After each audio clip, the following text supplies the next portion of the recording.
The passing away of Bapu, Unit 3. Some days after the funeral, a special train took Gandhiji's ashes to Allahabad. গান্ধীজিকে দাহ করার কিছুদিন পরে একটা বিশেষ train গান্ধীজির ছাইগুলো মানে ছাই ভস্য এলাহাবাদে নিয়ে গিয়েছিল। The compartment was decked with flowers. ট্রেনের ওই কামরাটি খুব সুন্দর ফুল দিয়ে সাজানো ছিল।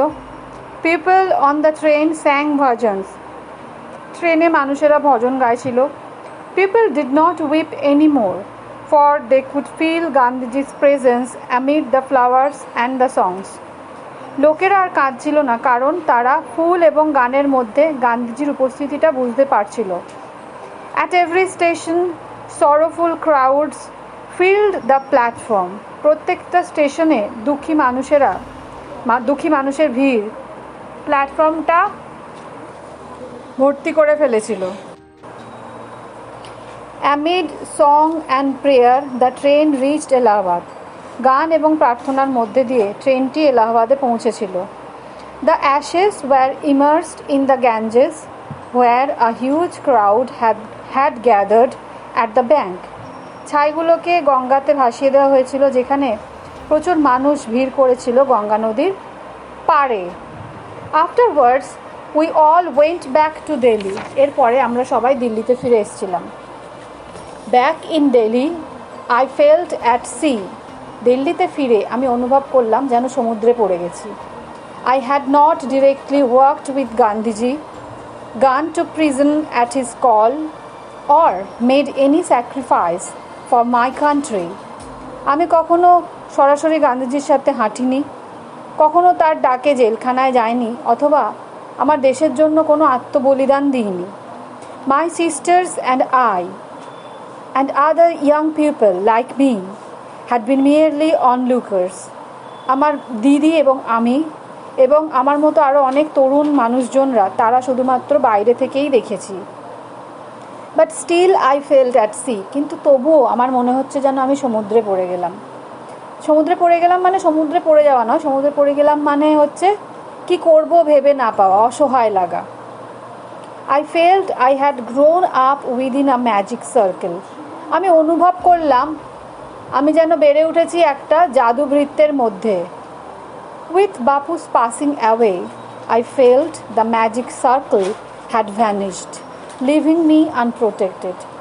বাপুর চলে যাওয়ার সঙ্গে সঙ্গে আমি অনুভব করলাম যে আমার সেই বৃত্তটা যেন অদৃশ্য হয়ে গেছে, আমাকে আনপ্রোটেক্টেড মানে অসহায় অবস্থায় ফেলে রেখে। With an effort, I roused myself. অতি কষ্টে আমি নিজেকে তুললাম। I asked myself, আমি নিজেকে জিজ্ঞেস করলাম, had Bapu lived and died for nothing? বাপু কি বাঁচাটা কি বাপুর বেঁচে থাকাটা কি কিছুই মূল্য নেই? How could I so easily lose courage when he was no longer there? আমি এত সহজে কি করে আশা ত্যাগ করতে পারি যখন বাপু আমার মধ্যে নেই? My values were not so weak. আমার মূল্যবোধ এত দুর্বল হতে পারে না। Millions of people would have been ordinary folk but for বাপু। হাজার লক্ষ লক্ষ মানুষ সাধারণ মানুষ ছিল, কিন্তু বাপুর কাছে নয়। He brought them out of indifference. বাপু তাদেরকে বের করে এনেছিলেন তাচ্ছিল্যর বাইরে থেকে। And awakened them to one another suffering. এবং তাদেরকে জাগিয়ে তুলেছিলেন, তাদেরকে বুঝিয়েছিলেন একে অপরের কষ্টটা বুঝতে। তাহলে বাপু সাধারণ মানুষদেরকে গুরুত্ব দিতেন এবং তাদেরকে বুঝিয়েছিলেন মানুষের কষ্টটা কি সেটা তোমরা বোঝো। What if now Bapu is গান?